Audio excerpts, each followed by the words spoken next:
Assalamualaikum warahmatullahi wabarakatuh.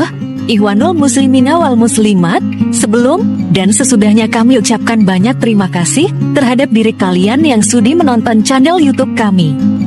Dan juga terima kasih banyak terhadap diri kalian yang sudah bersedekah dengan perbuatan baiknya terhadap diri kami dengan berupa klik tombol subscribe. Tetapi kami berharap semoga diri kalian tidak bosan-bosannya memberi bantuan sedekahnya berupa klik tombol subscribe untuk dijadikan sebagai amal jariah yang berupa amal perbuatan kebaikan yang dapat disimpan sebagai bentuk ibadah. Rasulullah bersabda bahwa setiap perbuatan baik adalah sedekah. Firman Allah, siapa saja yang melakukan amal kebaikan baik laki-laki maupun perempuan dengan penuh iman, maka akan kami berikan kehidupan yang lebih baik dan kami akan beri pahala yang lebih baik dari apa yang mereka kerjakan. Sayyidina Syekh Muhammad Zaini bin Abdul Ghani alias yang akrab dipanggil Abah Guru Sekumpul di samping memberi bimbingan amalan supaya sugih harta yang halal berupa doa Allahumma atinul fulus waman adani fahuwa manfus atau ya kudus atinul fulus waman adani fahuwa manfus. Beliau juga memberi bimbingan supaya sugih harta yang halal berupa amalan doa dari salah satu Asmaul Husna yang keseluruhannya ada 99 nama-nama yang indah. Tetapi maaf sebelum lanjut ke penjelasan tentang amalan, supaya sugih kita kenali dulu siapa Syekh Muhammad Zaini bin Abdul Ghani alias Abah Guru Sekumpul secara singkat. Guru Sekumpul, atau yang juga dipanggil Guru Zaini, adalah seorang ulama agung yang berada di daerah Kalimantan Tengah, tepatnya di Kelurahan Sekumpul, Kecamatan Martapura, Kabupaten Banjarmasin. Beliau adalah turunan dari Syekh Muhammad Asy'ari Al-Banjari, yang menjadi pilihan Allah sebagai wali kutubnya Indonesia dan kutubnya dunia pada masa di zamannya. Sewaktu masih hidup di dunia, beliau hanya kelihatan sebagai ulama biasa karena saking tawaduknya sebagai seorang waliullah. Padahal karomahnya atau hawarikul adahnya sangat sering dijumpai oleh orang-orang yang yakin terhadap kewalian beliau, dan banyak pula kisahnya tentang keistimewaan beliau yang sering terlihat dan dapat dirasakan oleh orang banyak, baik yang miskin maupun kaya. Itulah seorang waliullah yang selalu menyembunyikan jati dirinya. Ia juga tidak mau diketahui oleh orang banyak tentang siapa dirinya disebabkan takut terhadap manusia umumnya, yaitu takut kalau ada yang menyakitinya, sedangkan kalau sampai ada yang berani menyakiti, maka Allah yang akan bertindak. Sebagaimana yang diterangkan dalam hadits kursi barang, siapa yang memusuhi waliku, maka aku benar-benar akan mengajak perang dengannya. Hadis riwayat Imam Bukhari. Ikhwanul muslimina wal muslimat, Abah Guru Sekumpul sendiri pernah berkata bahwa sekarang orang-orang belum mengetahui siapa diriku, tapi nanti setelah aku meninggal barulah banyak yang tahu siapa diriku. Dan kenyataannya tahun demi tahun banyak orang yang ziarah ke makamnya. Jutaan orang berbondong-bondong datang untuk mendapatkan barokahnya, juga untuk mendapatkan kesejahteraannya di dunia maupun di akhirat. Sehingga orang-orang masyarakat dari Kelurahan Sekumpul dan sekitarnya yang sudah mengenali Abah Guru Sekumpul banyak yang jadi sukarelawan sebagai panitia di saat mengadakan haul akbar, menyediakan penginapan gratis dan menyediakan makanan gratis, bahkan banyak yang membagi-bagikan makanan dan minuman gratis. Karena sudah banyak yang mendapat manfaatnya dan merasakan barokahnya, kalaupun ada yang sampai meninggal di tempat hal tersebut, insya Allah dijamin husnul khotimah. Ikhwanul muslimina wal muslimat, seorang ulama waliullah sebagai pewaris Nabi sangatlah sayang dan cinta terhadap umat, sehingga selalu peduli dan ingin membimbing ke arah yang benar-benar diridhoi Allah dengan petunjuk dan pedoman dari Rasulullah melalui guru-gurunya yang soleh. Bukan petunjuk dan pedoman yang dikarang sendiri ataupun sebagai bid'ah yang sering dilontarkan oleh orang-orang yang tidak punya pemahaman Ahlussunnah wal Jamaah. Adapun mereka yang suka mengatakan bid'ah atau tidak percaya dan melarang berwasilah dengan kemuliaan para nabi atau orang soleh, rata-rata gaya belajarnya ala ulama modern yang jauh di Makkah sana atau di Madinah.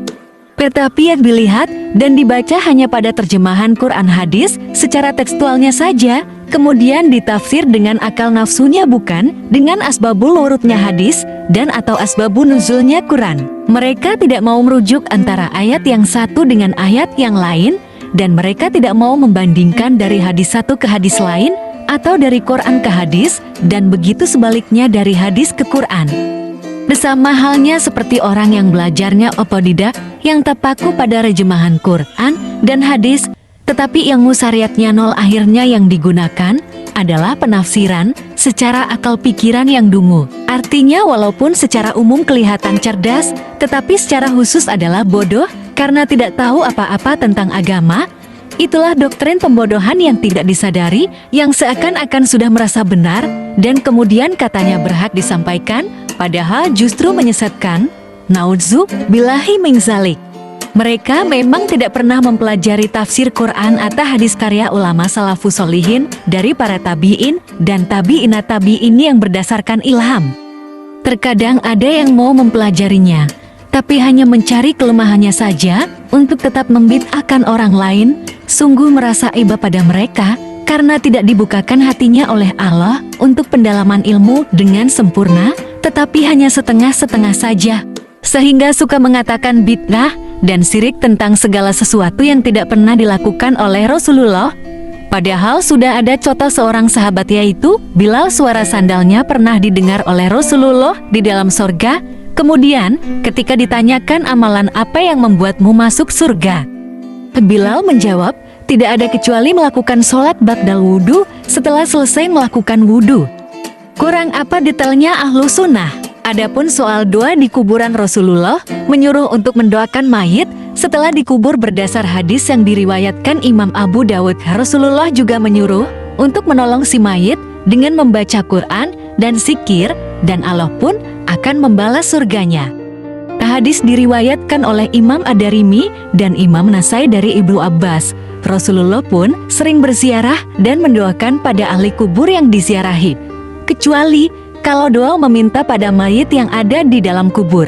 Memang tidaklah boleh, karena yang bisa memberi manfaat dan bisa menolak mudarat hanyalah Allah, dan manusia kalau tidak mau berdoa adalah orang yang sombong, seakan tidak butuh rahmat dari Allah. Rihwanul muslimina wal muslimat. Tetapi masih banyak juga yang beranggapan bahwa sholawat tidaklah boleh dijadikan wasilah, khususnya sebagai wasilah untuk meminta rizki, padahal sholawat adalah sebagai pengawal dan penghantar diterimanya doa, dan sebagai pembuka pintu langit. Tetapi jangan beranggapan bahwa Allah ada di langit ya, atau beranggapan bahwa Allah bersemayam di arah seperti penafsiran dari pemikiran orang-orang di luar sana. Ikhwanul muslimina wal muslimat, doa tidaklah akan terkabul tanpa membaca selawat kepada Nabi Muhammad SAW. Dat artinya, karena sholawat adalah sebagai wasilah atau perantara untuk diterimanya doa, maka dapat dikatakan membaca selawat bagi orang yang berdoa atau meminta kepada Allah adalah wajib, baik dibaca pada awal berdoa maupun dibaca sesudah berdoa, sedangkan doa itu sendiri adalah perintah Allah. Akan tetapi soal hasil dan belum berhasil haruslah pasrah, tawakal, dan bersabar. Yang terpenting adalah baik sangka kepada Allah yang telah mengatur pada kehidupan semua makhluknya, dan harus diingat bahwa setiap doa para hamba pasti akan dikabulkan sebagaimana firman Allah pada surat Al-Mu'min. Berdoalah kepadaku, niscaya akan aku perkenankan.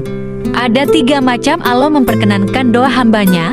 1. Doa tidak langsung diberikan pada saat di dunia, tetapi disimpan untuk diberikan nanti saat di akhirat kelak. Nomor 2, doa tidak langsung dikabulkan, tetapi diganti berupa selamat dari bahaya atau celaka, misal selamat dari kecelakaan maut, selamat dari jatuh, selamat dari kejahatan, dan berupa selamat dari yang lainnya. Ketiga adalah doa yang menjadi keinginannya diberikan pada saat di dunia, tetapi kelak di akhirat sudah tidak akan mendapatkan apa-apa.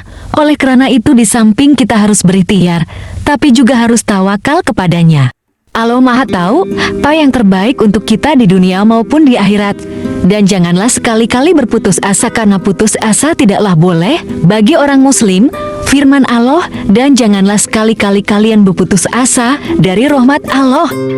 Karena sesungguhnya tidaklah akan berputus asa kecuali kaum orang-orang kafir. Kuncinya adalah bersabar disertai ikhtiar usaha, menerima disertai tawakal pasrah. Bersyukur disertai pemikiran sehat bahwa masih banyak orang-orang yang tidak memiliki apa yang kita miliki. Ikhwanul muslimin wal muslimat, kalau dulu kami menyampaikan amalan supaya sugih, yaitu bimbingan dari abah guru sekumpul berupa doa ya kudus atinul fulus waman adani fahuwa manfus, atau Allahumma atinul fulus waman adani fahuwa manfus.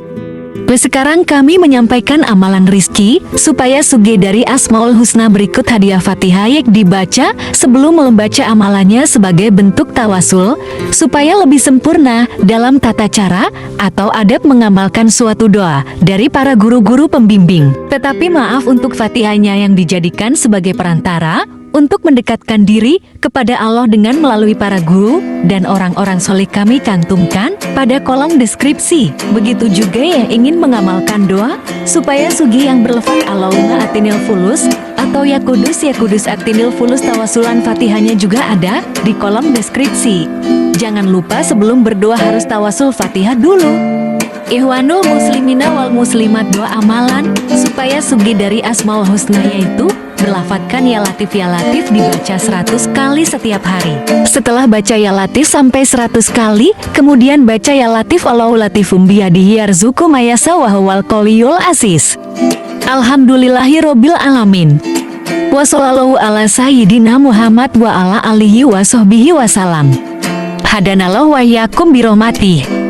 Terima kasih telah sudi berkunjung untuk menonton channel YouTube kami dan terima kasih atas partisipasinya. Barakallahu lana walakum birahmati. Mudah-mudahan Allah melimpahkan rizki yang banyak, yang tidak disangka-sangka dan penuh barokah. Jangan lupa subscribe-nya juga tombol suka dan berbagi pada keluarga, saudara, atau sahabat Anda sekalian. Mudah-mudahan bermanfaat di dunia maupun di akhirat. Amin ya robbal alamin. Wassalamualaikum warahmatullahi wabarakatuh.